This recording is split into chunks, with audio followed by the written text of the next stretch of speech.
శ్రీ గురుభ్యో నమః.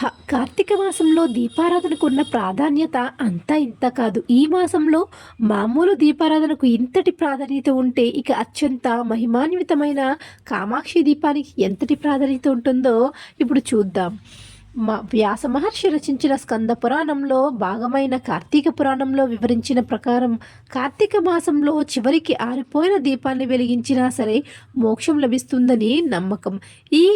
ఈ మాసంలో కామాక్షి దీపాన్ని వెలిగిస్తే ఇక సిరి సంపదలు ఐశ్వర్యం సిద్ధిస్తుందని శాస్త్రవచనం చెబుతుంది.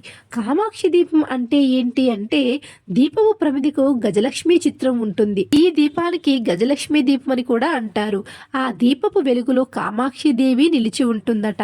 కనుక కామాక్షి దీపం అంటారు. సాధారణంగా ఈ కామాక్షి దీపాలు వెండితో తయారు చేసి ఉండటం మనకు తెలుసు. ఇక కామాక్షి దేవి సర్వదేవతలకు శక్తినిస్తుందని ప్రతీతి. అందుకే కామాక్షి కోవెల తెల్లవారుజామున అన్ని దేవాలయాల ముందే తెరుస్తారు. అలానే రాత్రిపూట దేవాలయాలన్నీ మూసిన తరువాతనే మూసివేస్తారు.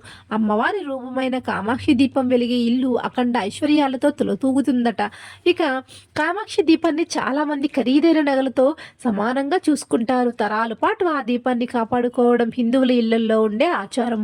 కామాక్షి దీపం ఇళ్లలో వ్రతాలు పూజలు చేసుకునేటప్పుడు అఖండ దీపాన్ని పెట్టదలుచుకున్నప్పుడు గృహప్రవేశం చేస్తున్నప్పుడు తప్పనిసరిగా ఉపయోగిస్తారు.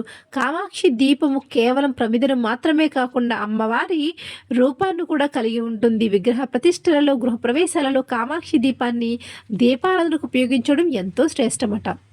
ఇక ఈ నియమాలు తప్పనిసరి. అవి ఏంటో చూద్దాం.